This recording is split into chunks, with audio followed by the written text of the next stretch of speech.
তো এইটো ক'ব বিচাৰিছো যে আমাৰ পৰ্বতজোৰা 5 নং পৰ্বতজোৰা BCDC মংলাজোৰা মানে মলানডুবিৰ পৰা অহা ফুলজোৰালৈকে ৰাস্তা অহাটো একদম এনেকুৱা অৱস্থা মানে বহুত অৱস্থাত আছো। এতিয়া আপোনালোকে চাব পাৰে এইটো ৰেড আছে।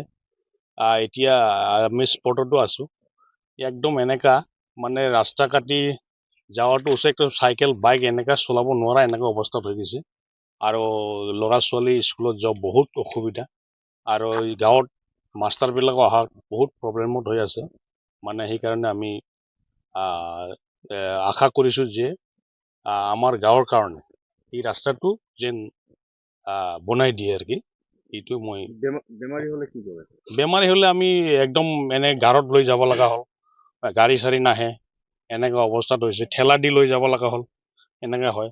এনেকে বহুত প্ৰব্লেমত হৈ আছো আৰ কি আমি।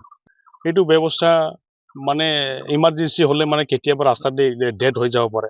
সেইকাৰণে আমি এনে নিজৰ ঘৰত হৈ বা ঠেলাত হৈ লৈ কিনি অলপ এই 1 কিলোমিটাৰ মান হ'ব আৰ কি। তাৰ পৰা যাই কিনে আমি এম্বুলেন্সটো লৈ যাব লাগিব। বহুত প্ৰব্লেম চৰকাৰক আছে। কি দাবী জনাব?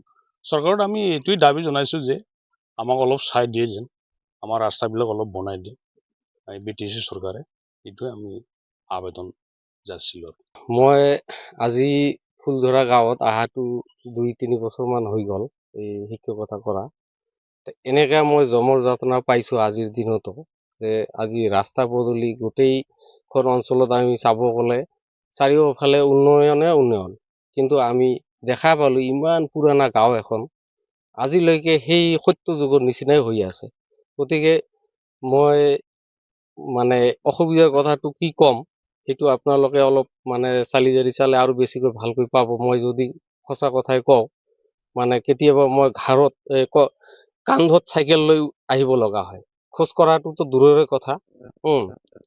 সেইকাৰণে মই টানি অনুৰোধ জনাওঁ অসমৰ মুখ্যমন্ত্ৰী মহোদয়ক আৰু লগতে আমাৰ BTC চৰকাৰক যাতে অনতিপলমে এই ৰাস্তাৰ সুবিধাটো কৰি দিলে আমাৰো শিক্ষকতা জীৱনটো আমি সাৰ্থক বুলি ভাবি ল'ম।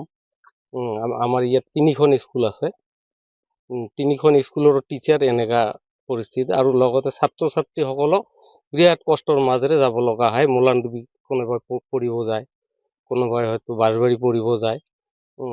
এইখিনি মই মানে চৰকাৰক টানি অনুৰোধ জনালো যাতে আমাৰ আবেদনখিনি চৰকাৰে গ্ৰহণ কৰে। এইটোতো একচুৱেলি দেশৰ ভৱিষ্যতটো হ'ল ছাত্ৰ ছাত্ৰীয়ে।